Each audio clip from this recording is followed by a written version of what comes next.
Hey everyone, and welcome to Age of Reason. My name is JC. Today is episode 68. I'm going to talk about the attitude towards climate change in Australia. So I think like in America, people will say, it's Australia, so I'm going to switch off already. But actually, the statistics I'm going to show today are very similar in the States, and it's also a generational problem, and I will explain why that is. All right, so I found this Russian fairy tale. It's written by Yevgeny Permyak, who was a great storyteller in his days. And the translation here basically says that the people always wait for some kind of miracle, some kind of liberation. But that freedom does not never come by itself. It never happens in any country. And then the second quote here, it says, when people understand the truth, usually in a great tragedy, then sometimes, and the key word is sometimes here, sometimes their eyes open up to the problems. But usually that's what happens when you have a mass hunger or like poverty and something that you cannot correct anymore. So there is like the unemployment, by the way, which unemployment in the States has skyrocketed since COVID-19 began. So mass hunger, or the worst, war. And then everybody starts to understand why and how this tragedy happens. So it requires some kind of trigger for people to act. I was talking about that yesterday. So the COVID-19 thing, for example, like people can't see it. Climate change, people can't see it. And I think most people behave in this very kind of primal state. If I can see something, then I will believe it. So forget the data, forget the analysis, etc. It's just I trust my eyes. My eyes are the only reliable source of, confirmation, and that's just a very weird way to live your life. But today's article: Australia has a problem with climate change denial. The message just isn't getting through. Guardian. Oh, yes, this is from the Guardian. Guardian Australia, another report on the issue with the seriousness it deserves, but it's not enough to preach the converted. And I know that. Look, my show, when I talk about climate change, I obviously talk to people who are somewhat in the ballpark. There is really, I don't think I ever converted anybody who was like a staunch denier and then came over to our side. I really doubt that happened. I'm trying, but it's hard to talk to these people.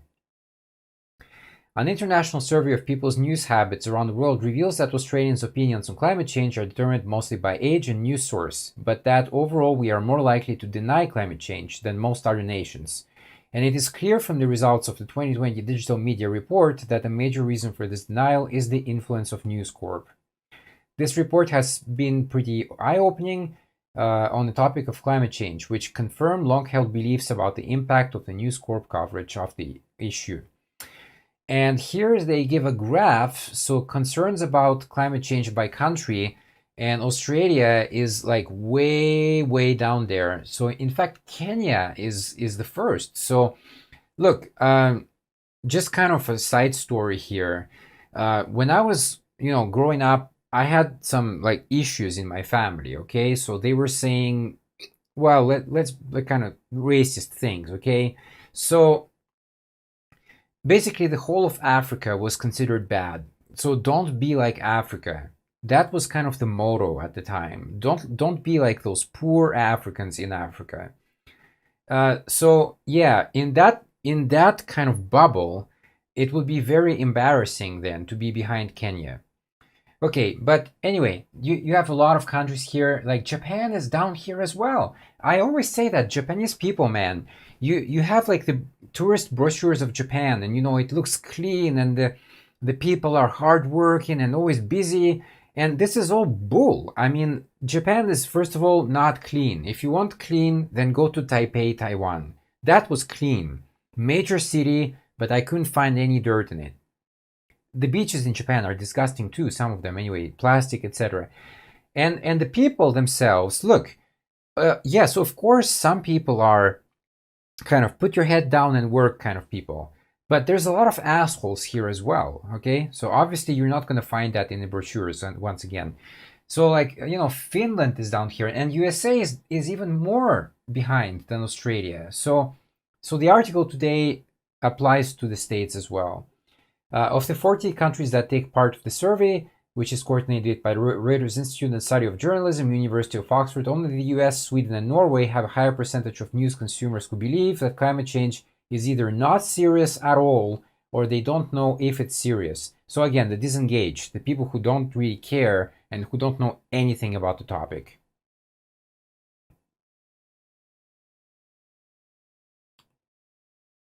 Oh, okay. So actually, this is the same graph, but this graph is sorted by extremely on very serious. So, this is how, like USA, for example, doesn't take it seriously at all. And then this graph is basically the opposite. It's people who think it's not serious at all and don't know. And then Australia is at the top.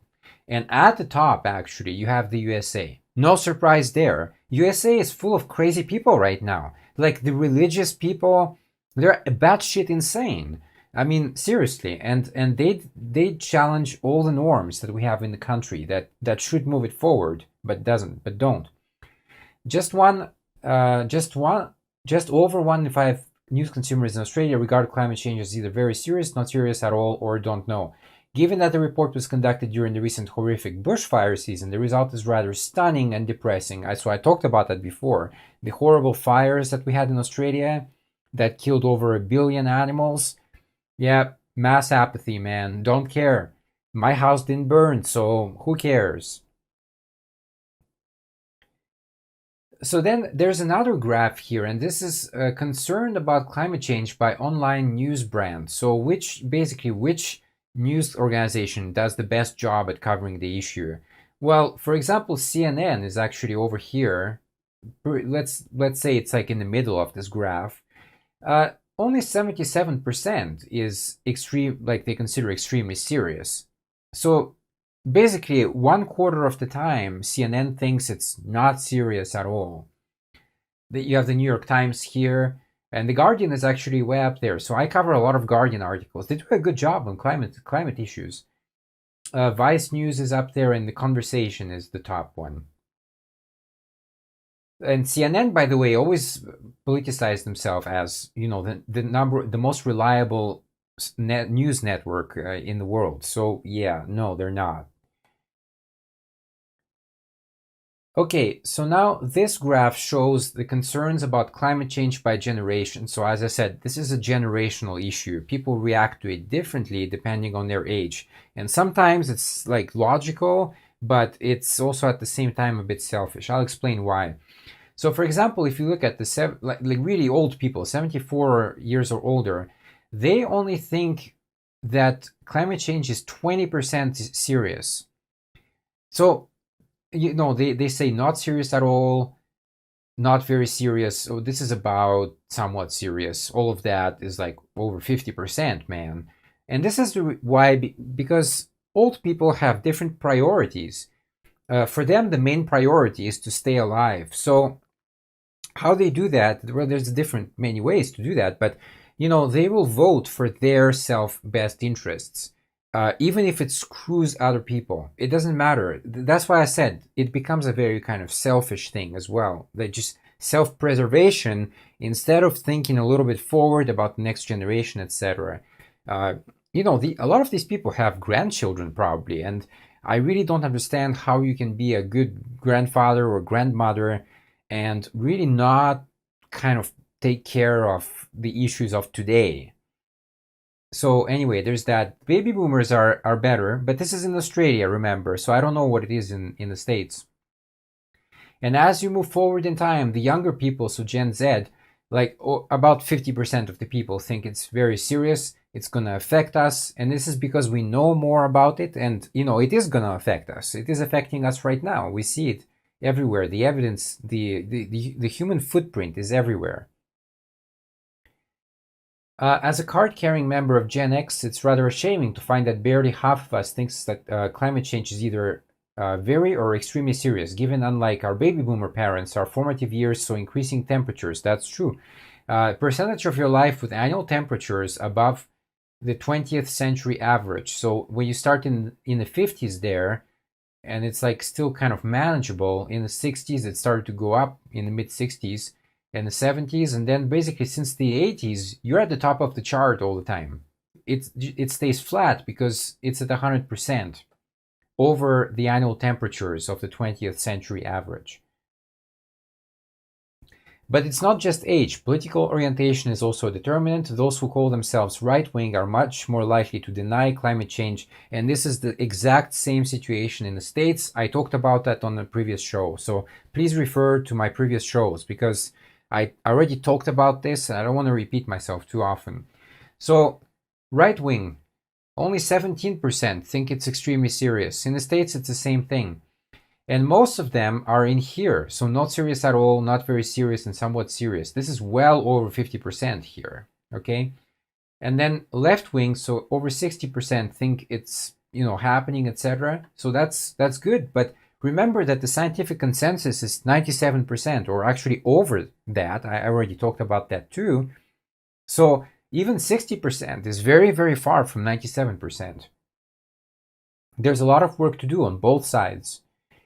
But while this may not be surprising given their news sources and the statements by right-wing politicians, what is more worrying is that just as many as those who call themselves as center view climate change as merely somewhat serious, as do right-wingers.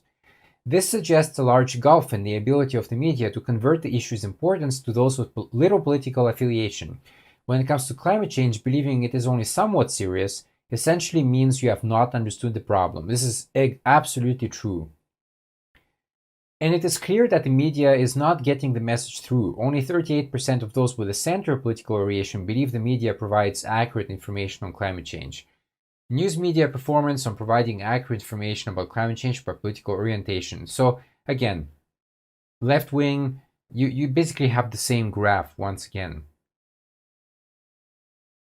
We need to be a bit careful with these findings because while right-wingers are more likely to deny climate change, they are also more likely to believe the media is not telling the truth. And this is absolutely the same case in the USA, okay? So it is unclear whether those in the center believe the media is exaggerating or underplaying the issue. I don't know about that. But while it is easy to lay the blame at the feet of News Corp and those media organizations and journalists who chose to treat climate change as a debatable concept, it's really not, or possibly a less serious than one. The report also points to challenge for those of us in the media who agree with the science. Over a quarter of those who regard the issue as somewhat serious are disinterested in reading about climate change. Inattention to climate change news by concerns about climate change. So yeah, these people here, so that means that basically a quarter are not even interested in reading about climate change at all. So the people who are like extremely serious, like me, we read articles and we try to stay in the loop as much as possible because science is always moving and evolving and we have to stay on top of it. So I'm definitely like, with the 95% here. This is the challenge for organizations such as Guardian Australia, the ABC, and the 9 Fairfax papers who do report on the issue and with the seriousness it deserves. It is not enough to preach to the converted. We need to reach those vaguely aware of the issue, but not really informed well enough to understand its seriousness. Failure to do so will cede the issue to climate change denying media outlets and will continue to have Australia with one of the highest numbers in deniers in the world. And this is so true. So again, the graphs I showed today, you find almost the same picture in the States. You can find these stats from the Yale connections, by the way, so if you're very interested. Or you can watch my previous shows where I covered that already. So yeah, the fight against the media, when CNN goes out there and they say we're the most trusted network in the world, and that's just like not true. And that gives then the chance for Trump to go out there and say, fake news, CNN is fake news. And in 25% of the cases, he's kind of right, and it lands with people, and that's the problem. And then they continue to kind of idolize him, like the cult of Trump that he really created. So, and it's not just him, of course. In Australia, there is this Pentecostal leader in charge right now. Obviously, he believes in a lot of Christian nonsense as well. His head is pumped full of this bullshit. So yeah, And then again, people listen to him instead of listening to the science. And I always say, look, listen to the science, and then you can be skeptical, but don't just say, oh, I doubt everything, and then that's it, like pat on your back and I'm done. No, you be skeptical, but research the issues. We can probably agree that 1 + 1 = 2, right? So there's no point really to believing that 1 + 1 equals something other than 2, unless you provided convincing evidence of the contrary. All right, so anyway, that's it for today's show. I hope you found it interesting, and I will see you next time. Bye bye.